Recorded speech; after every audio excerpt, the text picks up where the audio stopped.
Hola, ¿cómo están? Espero estén bien. En esta ocasión les traigo una historia que se titula No creía en los duendes hasta que se me apareció uno. Hoy nos adentraremos en la historia del protagonista. Hola, mi nombre es Jacinto. Mando mi historia porque quiero que más gente la conozca.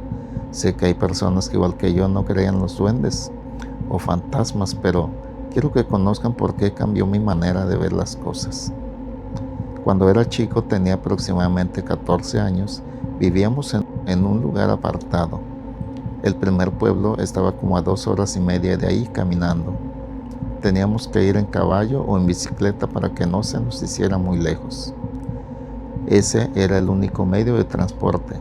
Claro, cuando teníamos que ir todos, por ejemplo, cuando nos llevaban a la iglesia, sí teníamos que ir caminando. En mi familia somos en total 6, mis padres y somos 4 hermanos, 2 hombres y 2 mujeres. También vivían ahí mis tíos con sus 2 hijos, mis primos, los 2 varones. Mi papá y mi tío trabajaban con los dueños de esas tierras, las cuales eran como 80 hectáreas aproximadamente. Habían muchos naranjales y había muchos campos de siembra. Ellos se dedicaban al cuidado y al mantenimiento de los mismos. En ocasiones la gente se metía a robar, por eso es que siempre los dueños tenían cuidadores a los cuales les otorgaban un arma de fuego, una escopeta, que aunque sí estaba cargada, solo era para ahuyentar a las personas que quisieran meterse, ya sea a saquear los sembradíos o a llevarse la naranja. A veces también la gente se metía a sacar leña de esos lugares y a esas personas no se les decía nada porque solo llevaban leña. Pero esa misma gente a veces veían los naranjos bien cargados y las ramas llegando casi hasta el suelo por tanta fruta que tenían.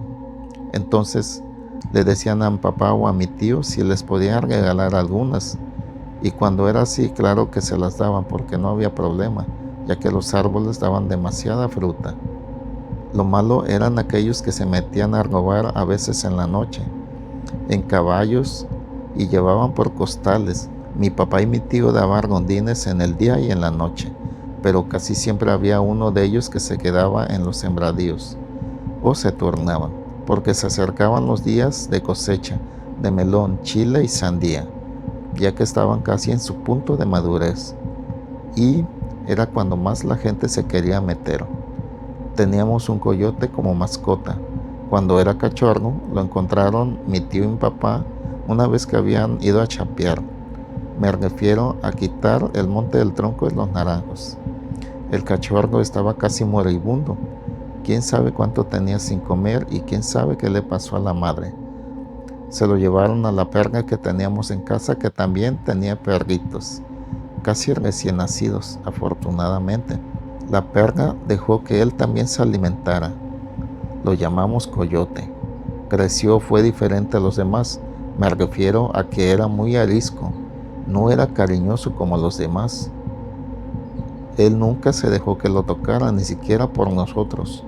Una vez que yo lo intenté, sin dudar de una mordida, me abrió la mano. Pero fue el único que sobrevivió, al ser un lugar donde había monte por donde quiera. Por eso había mucha víbora. A veces picaban a los animales. Pero el coyote nunca le pasó nada. A pesar de todo, él nos cuidaba como parte de su familia. Cuando él se daba cuenta que por donde pasaríamos había alguna víbora, él nos ahuyentaba o se paraba enfrente de nosotros y nos ladraba queriéndonos decir que no pasemos por ahí. Otro comportamiento extraño que tenía a veces era que se ausentaba y más tarde llegaba con algo en el hocico, un conejo, un armadillo. Así es, cazaba y nos lo llevaba para que comiéramos. Mi mamá le apartaba su pieza de carne para él, que incluía la parte trasera de la nuca, que era donde él los desvivía. Otra característica que tenía es que él podía ver cosas que nosotros no. Me refiero a cosas del más allá, porque fue en varias ocasiones que él se ponía a ladrar a la nada, a veces de día o a veces de noche. Y por más que buscáramos a qué le ladraba, no encontrábamos nada, a pesar de que era diferente. Lo que hicimos mucho. porque siempre nos cuidó y nos alimentó. Comprendimos que se comportaba así por su naturaleza, porque llevaba sangre de coyote. Un día mi papá me dijo: a las 5 de la tarde vas a ir con tu primo Mateo al Sandillal para que se queden cuidando. Tu tío y yo vamos a ir a pescar. Mi primo Mateo ya tenía 19 años aproximadamente. Eran como las 4:40 cuando escuché: primo, ya es hora. Primo, ya es hora. ¿Te dijo mi tío que vamos a ir a cuidar el Sandillal? Contesté: sí, me dijo, ya estoy listo.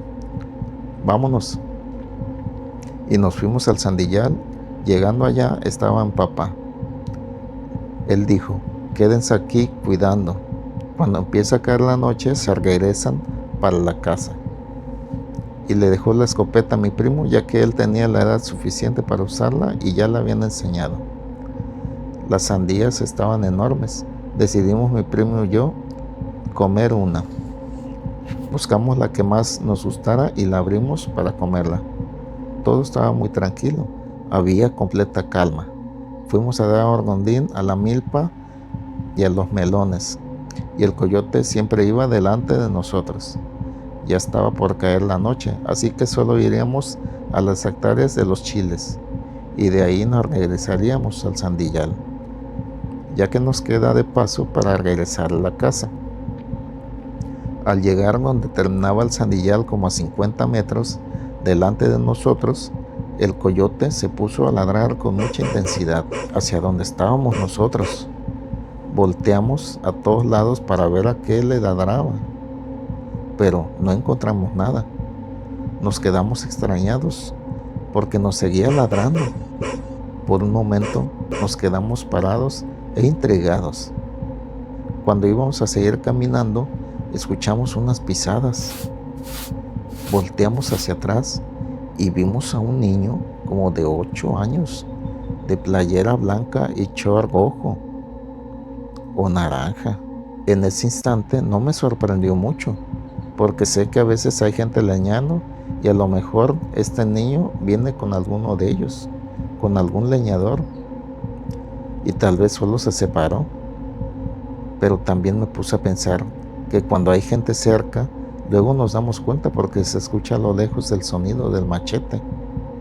Aparte, acabamos de pasar por todos los campos de siembra y no vimos ni escuchamos a ningún leñador. ¿Y quién va a traer a un niño tan pequeño a un lugar tan apartado y luego a esta hora que ya va a caer la noche? Al pensar en todo eso sí me dio mucho miedo. Por eso mejor nos volteamos para correr hacia donde estaba el coyote. Pero cuando volteamos, ahora estaba como a 4 metros delante de nosotros. Y volteó y ya no tenía la cara de un niño. Era como la cara de un abuelo, con cuerpo de niño. Empezó a caminar hacia nosotros. Mi primo, con todo y el miedo, le empezó a apuntar con la escopeta. Quiso hacer un disparo al aire para que se fuera, pero el gatillo estaba atorado. Entonces el coyote se acercó unos metros y le ladró con más intensidad. No sé si fue por eso, que al parecer era más un duende que otra cosa, se detuvo y tomó un camino hacia un costado, que estaba muy estrecho, era casi puro monte. Ese camino llegaba a una poza, donde había más monte, medía como 9 metros de altura. Cualquiera que entrara ahí se perdía fácilmente. Nosotros, sin poder movernos del miedo, solo nos quedamos viendo cuando se perdió en ese oscuro monte y todavía volteó a mirarnos con una sonrisa espeluznante. Entonces el coyote dejó de ladrar, pero yo creo que también tenía miedo, porque no lo atacó, solo trataba de ahuyentarlo. Normalmente con sus presas, él los perseguía hasta atraparlos, pero esa vez, cuando dejó de ladrar, él solo se quedó mirando para el monte donde se había metido esa cosa. Cuando todo pasó y nos pudimos mover, salimos corriendo. La gente dice que cuando andas en lugares como este donde hay mucho monte, lo único que te rodea es la naturaleza. Los duendes pueden llevarte o intentar perderte. Si eso pasa, nunca vas a poder regresar a casa, porque por más que busques el camino, nunca lo encontrarás y estarás como en un bucle, perdido para siempre. Por eso dicen que siempre tienes que llevar una prenda al revés. Por eso después que salía, ya que nos mandaron a leñar, a cortar algo de los sembradíos o cualquier otro lugar, siempre me ponía la playera volteada. Aunque ahora sé que no solo a los niños pueden llevárselos, puede ser que a cualquiera, porque mi primo ya era mayor de edad y él también lo pudo ver. Sin duda, esto va a ser algo que nunca olvidaremos. ¿Quién podría olvidar esa cara espeluznante? Por último, quiero expresar mi agradecimiento al coyote por ser leal, por querernos, cuidarnos y salvarnos en esa ocasión. Ya no estás entre nosotros, pero quiero que sepas que te seguimos recordando y siempre lo haremos. Gracias por todo, amigo. Gracias al canal también por permitirme contar mi historia. Gracias por escuchar esta historia. Les pido que si aún no están suscritos, suscríbanse, dejen un comentario, denle like y hasta la próxima.